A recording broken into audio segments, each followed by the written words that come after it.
let's talk about improvement.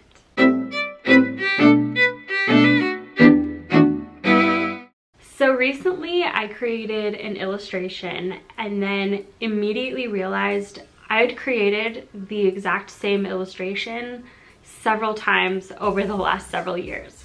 Now it's not some kind of like weird deja vu Groundhog Day thing. It's just that I've happened to draw the same character several times over the last several years in a very similar pose and a very similar style.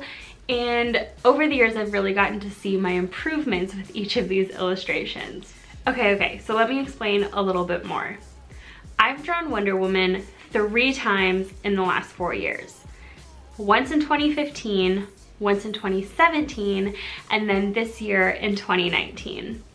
So in today's video, I wanted to compare and contrast my artistic process back in 2015, my artistic process again in 2017, and my artistic process now, just sort of to go over everything that I've learned and the improvements I've made along the way. Recently, I've been saying this quote to myself: the progress is in the process. That means if you want to improve art, you have to look at how you do art. This video is basically going to be me explaining that concept further because it's something I really started to identify with. So first, let's talk about the 2015 illustration. I'm gonna put it up over here on the side of the screen just so that we can admire it as I'm talking about it. And keep in mind, I'm going to be doing some constructive criticism of my old artwork. This is not to make anyone feel bad about your artwork or where you are at in your artistic process, but it's just to look at where I was during this time and where I am now. So this illustration was created in 2015. This was around the time that I was actually starting my YouTube channel for the first time. So unfortunately, this piece was not created on camera. I can actually remember where I was when I created this piece. I was in my boyfriend's old apartment.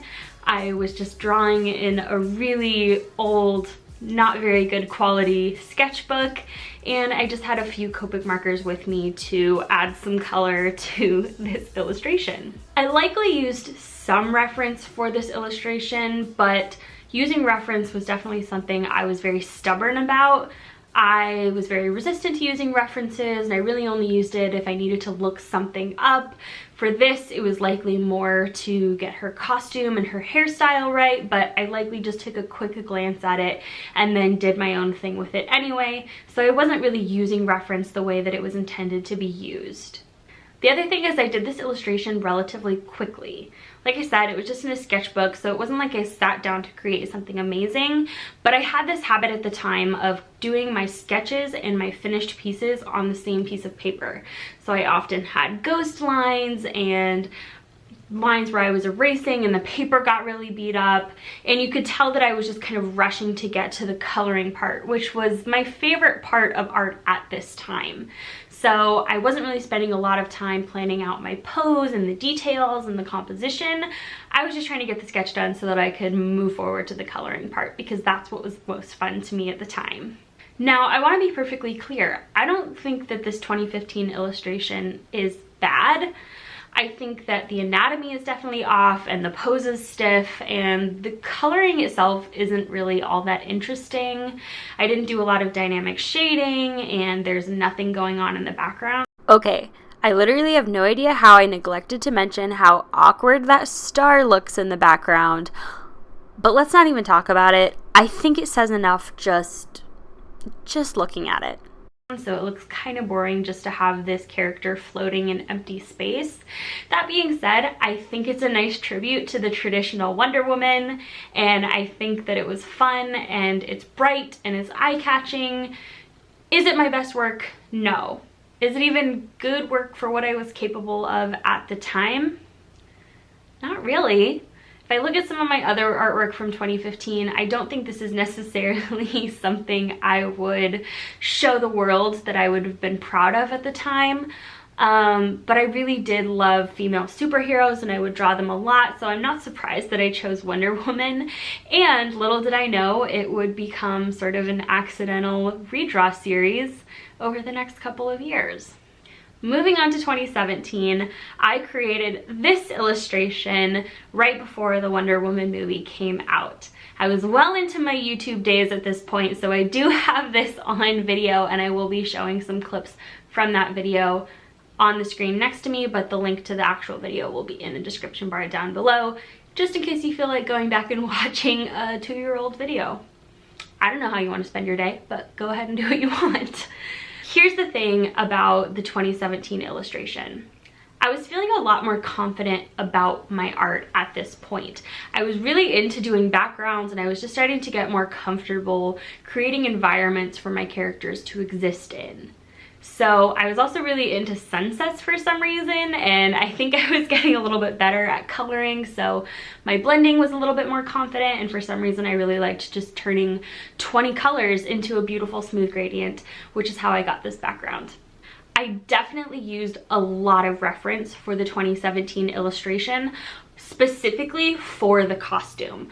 Because the new Wonder Woman movie was coming out, I really wanted to be accurate to the movie, and her new costume was a lot more detailed than her old costume and had a lot more textures and little fine details that I really wanted to capture in my illustration.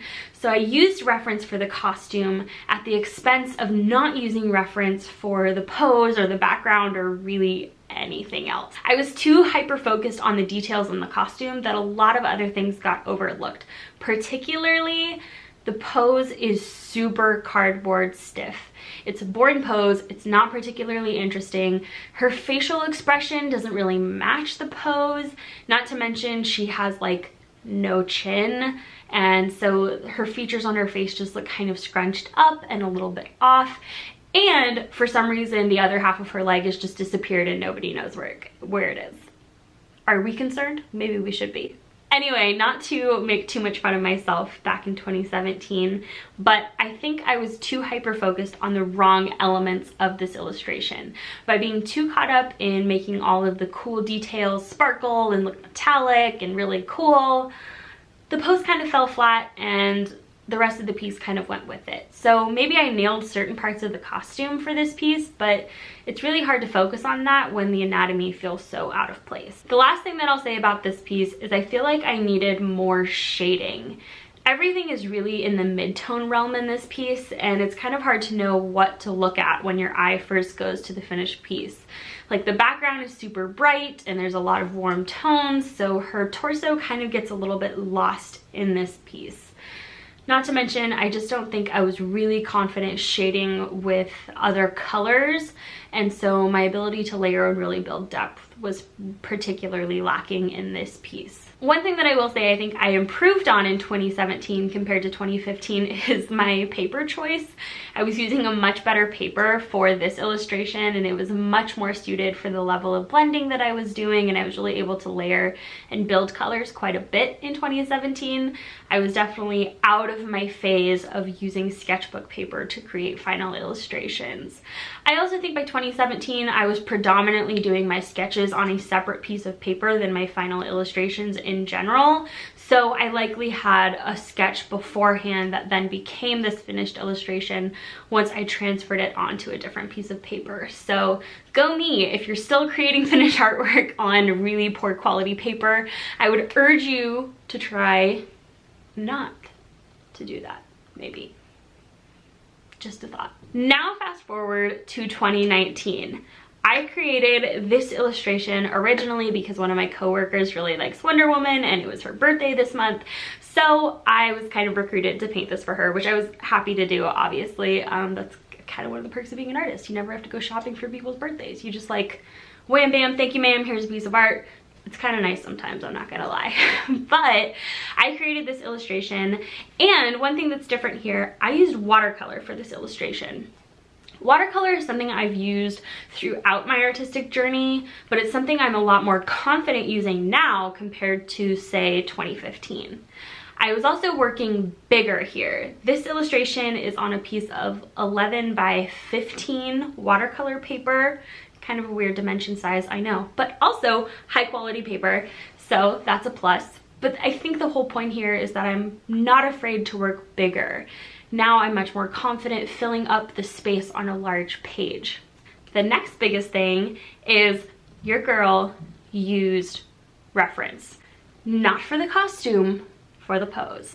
This is a really big deal because it makes such a difference in this finished piece. I was much more confident with the pose before I even went into the coloring part of this piece. Originally, this was a sketch in my sketchbook. I did a quick reference from one of the screen caps from the movie. I'll insert that as well. That ultimately became the sketch that then became this finished illustration. The other thing that I did differently was I did a color composition digitally so that I kind of had a feel for the colors that I wanted to use and the kinds of contrast that I wanted in this piece. Granted, the digital color comp and the traditional illustration don't look that much alike, and I think that has something to do with my ability to take risks digitally that I'm still a little afraid of to do traditionally. So maybe when I create this illustration in 2021, I will have conquered that fear and I'll not be as afraid to go dark and bold and rich with my colors. So there's still things that I'm working on now in 2019, but let's go back to focusing on what I've learned along the way. The next thing is, I think I'm super confident in my style here. I know what I want my art to look like. I'm not just kind of winging it as I go. The pose here is a lot less stiff because I used reference, and then I kind of ignored some of the details in the costume in order to simplify it and make it match with my style a lot more. I still pulled elements from the Wonder Woman movie costume, but I didn't hold on to every last detail to try and fit it into this piece when it really didn't make sense compositionally. The other thing is that this illustration, even though it was bigger, took less time. I spent less time blending unnecessary colors, I spent less time fixing careless mistakes, and ultimately I was confident with my choices from the start, so I had to waste a lot less time figuring it out as I went along. And I think the other thing that I'll give myself a little bit of credit for, although it's something I'm still continuing to work on and improve, is my limited use of colors in this 2019 illustration. I used fewer colors. I didn't feel like I had to use unnecessary colors at any point. I used those colors more effectively, and I wasn't afraid to shade with colors, which is something that I learned a couple of years ago and I'm still experimenting with now. But I feel a lot more confident shading and creating depth now, not just with watercolors, but with markers as well. And pretty much any medium. I feel like I'm slowly becoming more confident in my ability to carry out my style across multiple mediums. This was my journey of improvement over the last 4 years. 4 years may seem like a long time, but the reality is it wasn't that long ago. I remember everything about creating each of these illustrations. I remember where I was. I remember what I thought. I probably remember what I was wearing if I really sat down and thought hard enough about it. I remember being the artist in 2015 and the artist in 2017. And 2 years from now, I'm gonna remember the artist I was today. The progress is in the process. You learn by doing. You learn by creating and going back and looking at the mistakes that you made along the way, not to make yourself feel bad, but to challenge yourself to do it differently next time. That is the whole point of this video, and I hope you guys feel a little bit of encouragement to go back, look through your old sketchbooks, and maybe redraw one of your old illustrations just to see how you would do it now. What have you learned? What do you do differently? How is that helpful?